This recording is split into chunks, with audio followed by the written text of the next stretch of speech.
This presentation will present some ideas in answer to the following question. Women may fall when there's no strength in men, a line delivered by Friar Lawrence in Romeo and Juliet. And in light of this view, discuss how Shakespeare presents the male-female relationships in this extract, which has been provided from Act 4, Scene 3, the Willow scene, and elsewhere in the play. Looking at the statement, women may fall when there's no strength in men, there are a number of ways of interpreting this. On the one hand, this could be a reinforcement of the patriarchal order and the subservience of women. It highlights the idea that women are dependent on men, and when men aren't there to support them, that is when they are unable to sustain themselves. But equally, it could also be read as a message of female empowerment and a criticism of masculine weakness. It's because of the weakness of men that women fall. It is men who are to blame, not women. And the second interpretation is in fact more in line with many of the typicalities of Shakespeare's strong female characters, particularly in his tragedies. Some examples of female strength and male weakness. The first one in Romeo and Juliet. Arguably, Juliet dies at the end as a result of Romeo's weakness. If he had had the strength to continue, they would have been united in love. As it is, Juliet is left to make that strong decision at the end to kill herself, so that she might be united with Romeo in death. His weakness leaves her no choice. Cleopatra, perhaps Shakespeare's strongest female character, is undermined by Antony's weakness as a soldier. Her empire, which was previously strong in its own right, is eventually destroyed by his defeat to Caesar, and she is isolated by his bungled suicide at the end of the play. And as a result of that, Antony leaves Cleopatra no choice but to take her own life. Like Juliet, she has to make that strong decision for herself at the end. Lady Macbeth, I think, can be read in both ways. On the one hand, she is an aggressively strong character in the play. She emasculates her husband to get what she wants and what he wants. But of course, at the end of that play, it is Macbeth who remains strong to a certain degree, and Lady Macbeth in the sleepwalking scene of Act 5, Scene 1, who returns to the feminine state and as a result becomes weak and suicidal and eventually takes her own life. Some critical theory which might be useful for the answer. Lisa Jardine argues that Desdemona's death is a punishment for disobeying the patriarchy. Karen Newman, Othello, internalises the masculine fear of femininity which leads to his jealousy and their downfall. So Newman's argument is very much that because of Othello's weakness, his masculine fear, that is what leads to his accusations against Desdemona and therefore her eventual downfall. And Anya Lumba argues that Desdemona is ostracised by her supposed infidelity, but of course her infidelity only comes about, or her supposed infidelity only comes about as a result of both Iago's and Othello's masculine weakness. Some potential arguments for this answer. The downfall of Desdemona and Emilia comes about not because of their own fallibility, but because of the weakness of the men who seek to control them. It is those men who, because of their own weakness, seek to dominate and belittle the women in the play by lying about them and spreading rumour. Such is their moral and spiritual weakness as men that the men resort to physical violence, and therefore the female character's principal weakness is only a physical one. Morally and spiritually, the women are much, much stronger than the men at the end of this play, and therefore Shakespeare reveals that it's the weakness in men that causes the downfall, not the weakness in women. And through accepting their subservient role, the female characters actually expose male weakness. Emilia and Desdemona both recognise this. Desdemona recognises that her divided duty comes about as a result of patriarchal expectation, and Emilia is knowledgeable in her recognition of their position in society, but uses that as a strength at the end of the play. And as a result of that, he predicts she has deceived her father and may thee. Of course, Brabantio has to believe that. He has to believe that Desdemona is inherently deceitful, because that softens the blow against him. Desdemona recognizes that her subservience is only a result of patriarchal expectation. My life and education both do learn me how to respect you. I do perceive here a divided duty. She recognizes that it is the male insecurity that has inflicted this role upon her. She is just following orders. Whilst that may seem weak in itself, she's actually only exposing male weakness. They are insecure because of their desire to maintain this hierarchical structure. Othello's weakness, he has many weaknesses, but perhaps the strongest one is his otherness. In Act 3, Scene 3, after he has been convinced by Iago of Desdemona's infidelity, he believes himself to be a cuckold, and cuckoldry he thinks is a destiny unshunnable like death. Even then, this forked plague is fated to us. Othello's weakness is that he believes that it is the fate of all men, particularly the great ones, to be cuckolded.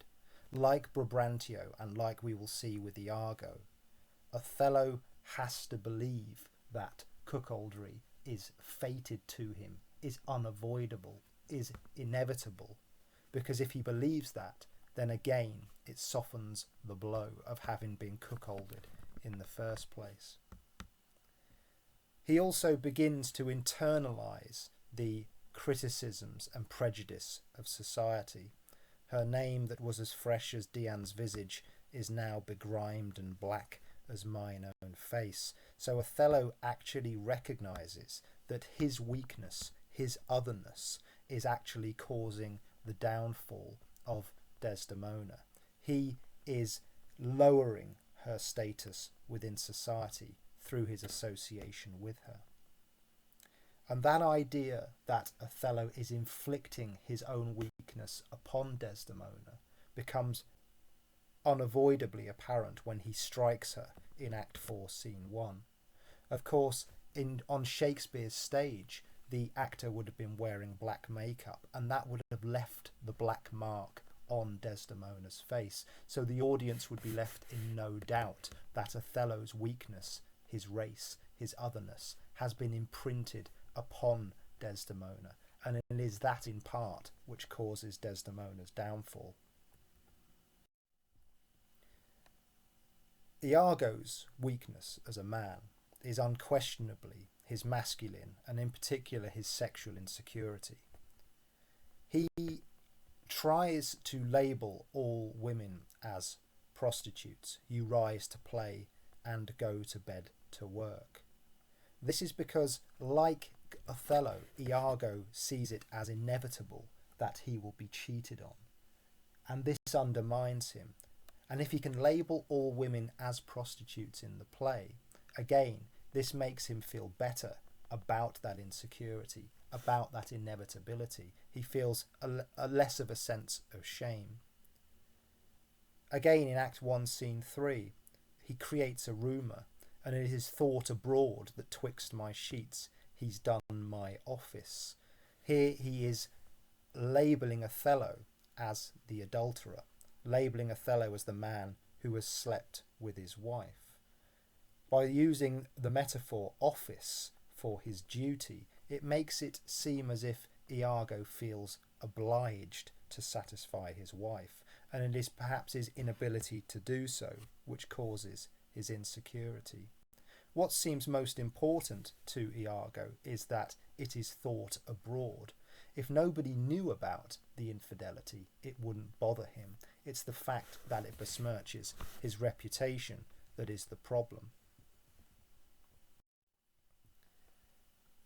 Cassio's weakness seems to be a desire to uphold reputation. When he is discussing the arrival of Desdemona on Cyprus in Act 2, Scene 1, he describes her as one who excels the quirks of blazoning pens. Cassio elevates Desdemona to an almost godlike, celestial status. Othello picks this up in Act 5, Scene 2, nor scar that whiter skin of hers than snow, and smooth as monumental alabaster. Because of their own weakness and insecurity, the men must either regard women as prostitutes or as women in this elevated sense of purity. Both Cassio and Othello do that.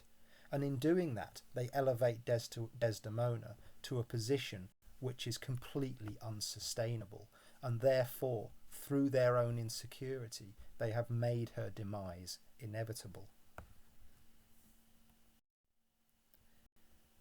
If the male characters reveal their weakness, then it is the female characters that recognise this and expose it.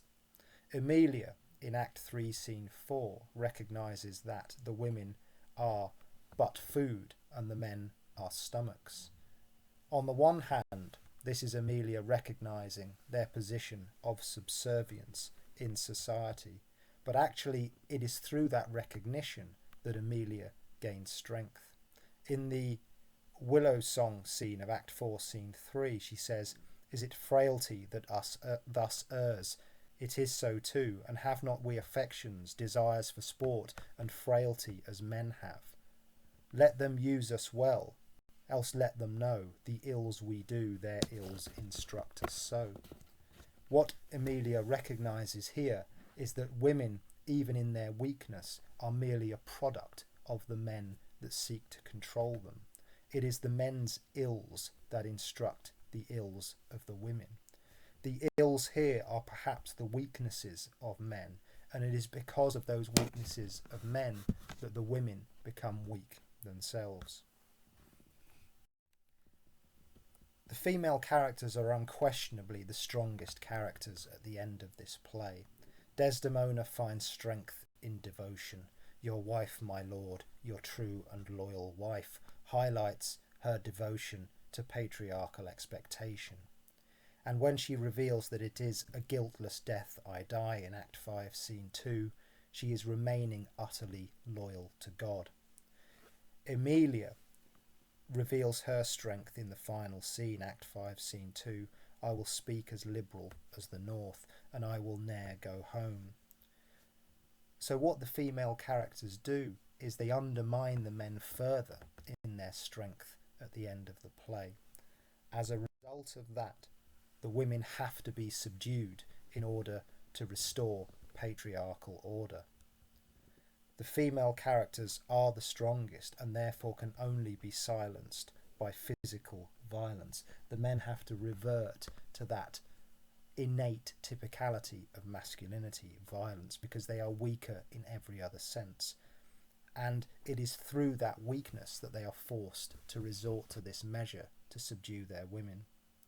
And therefore, feminine weakness only comes about as a result of masculine weakness, which is inflicted upon them by men attempting to maintain patriarchal order.